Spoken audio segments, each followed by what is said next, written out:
Hello everybody, it's Kim. As I stated in one of my previous videos, I'm going to be jarring up some turkey soup base, and I went ahead and I prepared everything. This was the legs and the thighs from the turkey. The thighs are pretty easy to do. The legs, if you don't care if it's raw packed or hot packed, go ahead and warm them up and then pull the meat off, because there's a lot of tendons and things like that in there. Makes it a little difficult. Then I have this is about 5 medium large carrots that I chopped, 1¼ onions. I had 2 large onions, but one of them had like a little onion in the onion.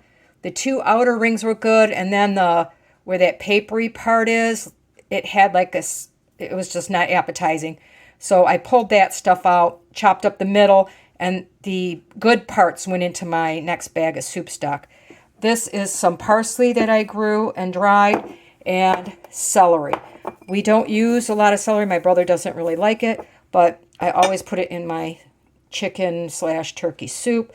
So it's just easier for me when I grow it to dehydrate it. And so some of that will go in the jar. I forgot to put a little bit of thyme in my stock when I was making it, so I'll probably add just a little bit to each jar. And for backup, in case I run out of onions, I do have some pre-chopped onions. They work just fine if you don't have onions. I live in Michigan, in 2 hours north of Detroit, and I only have a Walmart in a short distance from my house, and they had no onions for 3 months. So at 98 cents, this was a good deal. I could still use them. You could rehydrate them in water, saute them just like you would a regular onion. And then I have some celery leaves that I dehydrated, that if I don't have enough celery, I can use those. And my pressure canner holds 7-quart jars, so I'm going to divide this in my 7 jars. They're going to look pretty empty because it's the broth that I need later when I add noodles or rice or whatever I'm going to add, and then I top it with some dumplings, so that works out really well. And this is the leftovers from the legs and the thighs, and there's all my vegetable peels. So this is going to be made into stock and probably have chicken soup for dinner tonight. Here I have my soup stock, and just in case you don't want to make it yourself or it's not enough, you could always use chicken bouillon in a jar like that. You're going to want to use, I don't like it salty, so I would use probably 3 cubes per jar. It says 1 per cup, but I don't care for that. So I have everything ready to go, and this part is the easy part. The most difficult part was, getting the soup stock ready and chopping up everything I needed to do. All right, this part of the process goes pretty quick.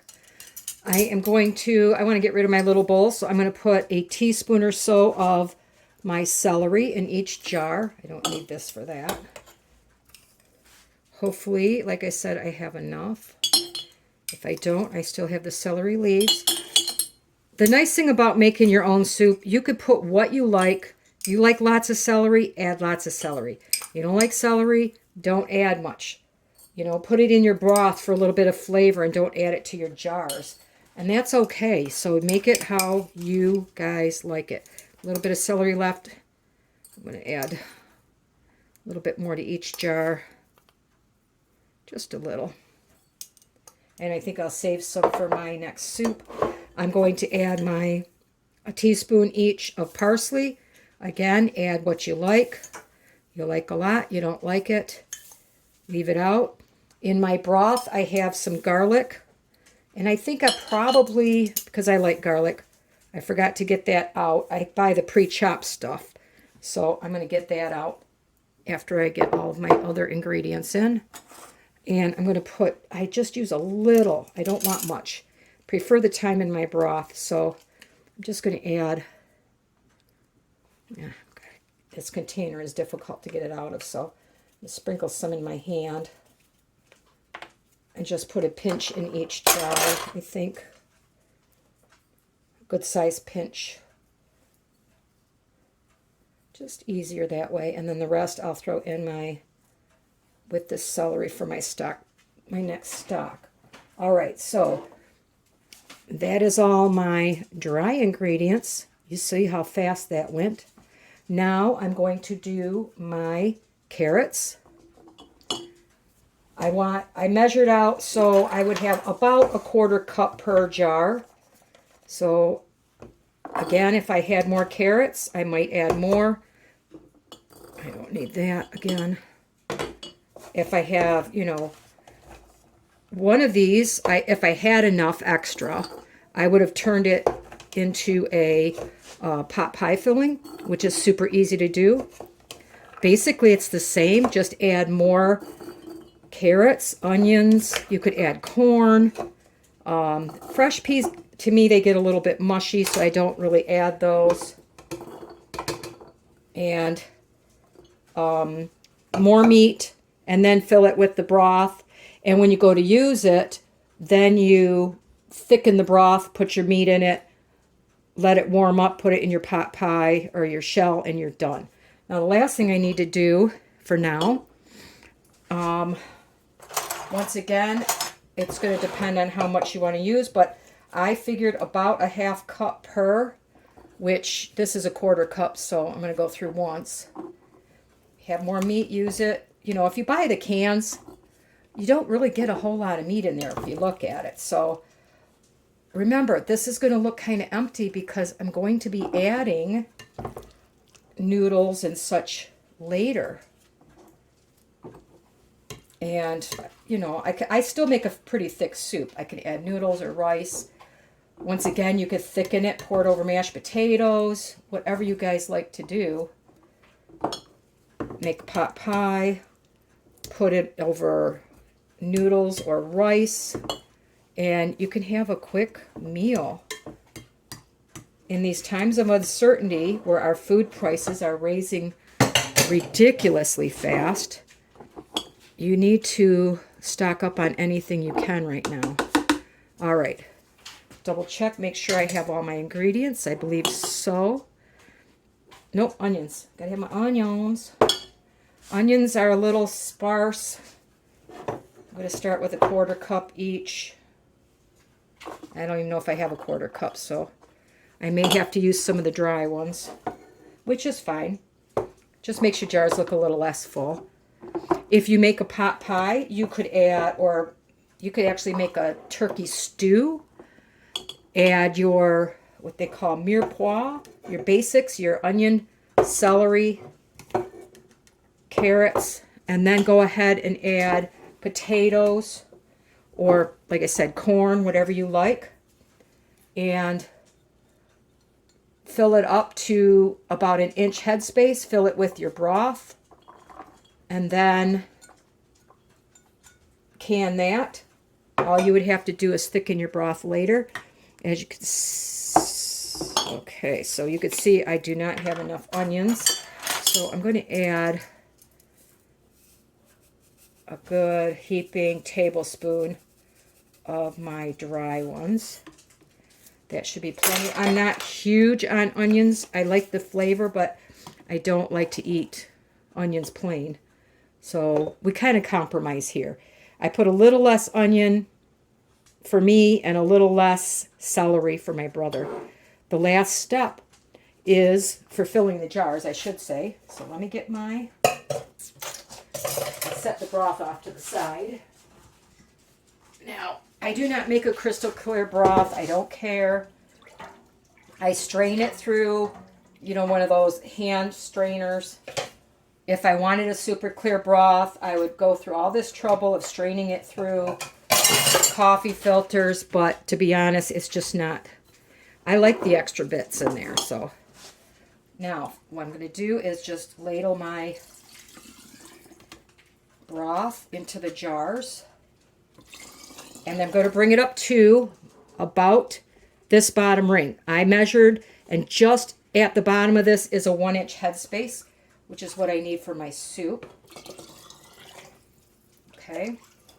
Now you're going to see all the parsley and stuff start to float around. There you go. So Now that jar is filled and ready to go. You don't need to watch me do the rest of these. Okay, I'm here on my last jar, and I'm getting right to the end of my broth. So I wanted to show you how, if you want to, this is the coffee filters I use. They're under $5, and they can, get tossed in the dishwasher.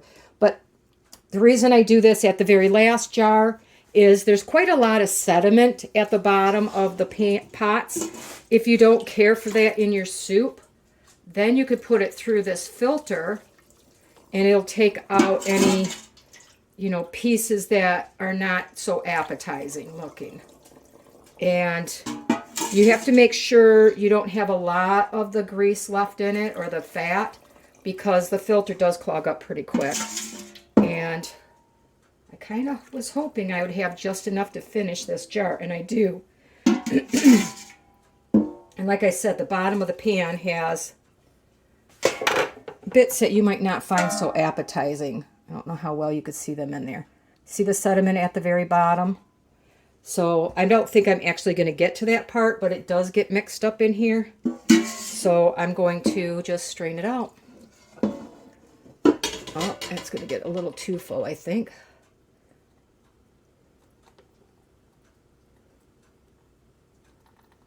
There, so I have it up to the proper headspace. Here's that sediment I was draining out. And it's usually at the bottom. If you don't stir your pot too much, you won't get a whole lot in your other jars. Before we go to the next step, I want to show you a tip, something I discovered a couple of days ago. I had a couple of wide mouth jars that have a nick on the ring. Well, your regular mouth jars fit beautifully in here. I can get 7 dozen lids, actually 7.5 dozen lids in one jar, and that can go right on my shelves. I'll put it in front or, whatever, and now my lids stay protected. They're not in boxes, so if they sit for a while, that rubber ring is not going to dry out, and it's just a great way to save a lot of space. I freed up an entire drawer in my kitchen where I just had the boxes and boxes of lids that I've collected over the years. So, quick tip I wanted to pass along. Hopefully you can find this helpful.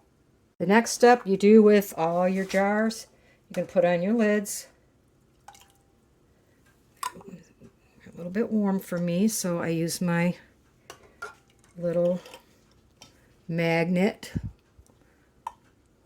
If you're a new canner, pick up the ball kit.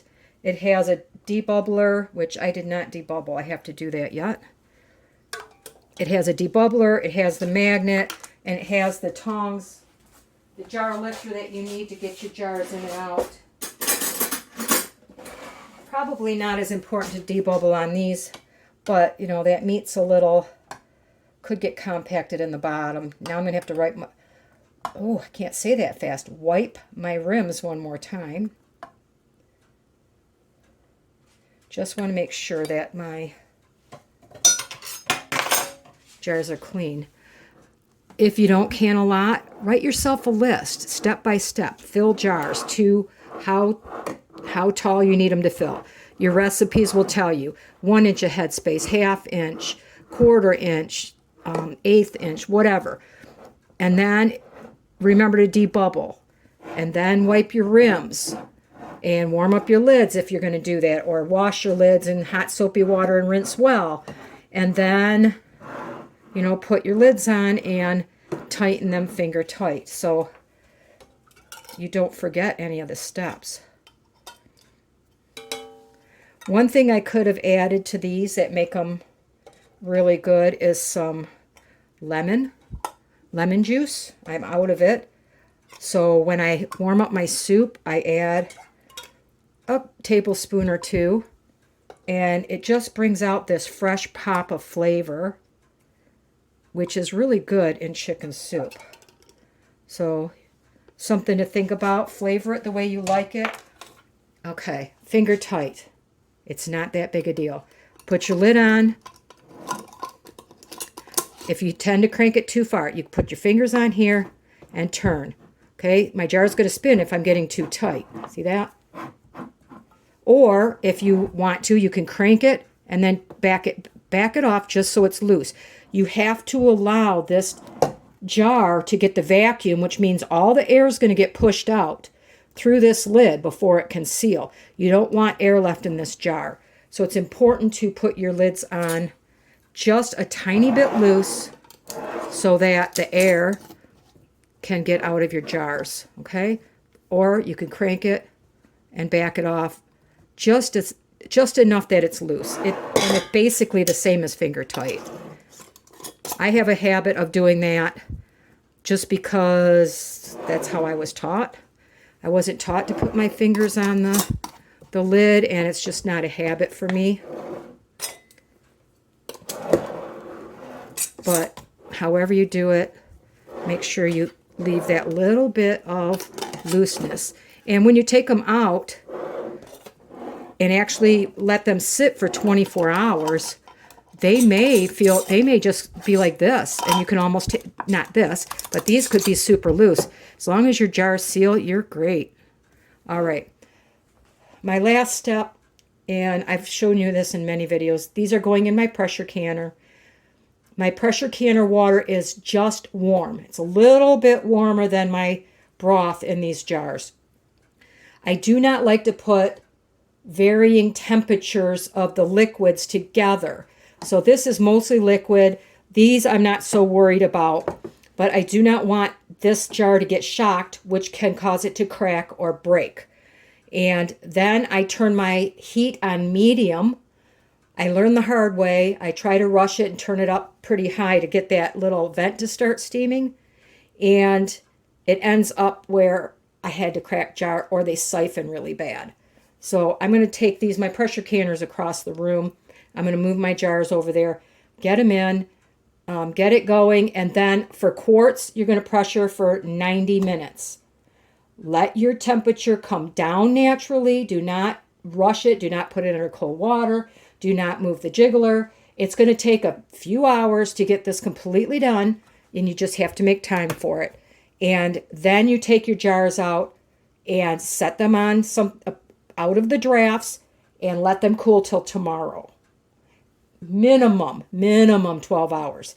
But I like to just go overnight, where I'll take off my rings, wash my jars, and it'll be ready to go. So I will show you these once I bring them out of the canner, and let me know what you think about making, this is raw pack turkey soup. While my canner is getting heated up, I have those leftover turkey carcasses, my leftover celery and parsley, a couple bay leaves. There are the onion and carrot scraps in here, and I'm going to start my next pot of broth. Why waste it? All right, my friends, my soup is out and it's cooling, and you can see this one is full from here up because it's floating. This one's separated meat at the bottom, veggies at the top. But remember, I wanted extra broth so I can make it into soup. I add my noodles or rice later. So 7 jars or 7 meals, plus usually we have a little bit left over for at least one person to have lunch. And that's done. I have a huge bowl of scraps that I pulled off of all the extra bones. I wasn't feeling so hot tonight, so I do have some more turkey stock here. I think I'm just going to jar that up. And I haven't decided yet if I'm going to freeze my dog food, or I might put a few into pint-sized jars until needed. And if I do that, it'll be tomorrow. Well, I hope you enjoyed this. If you have any questions or comments, please let me know. And I hope you guys have a wonderful day.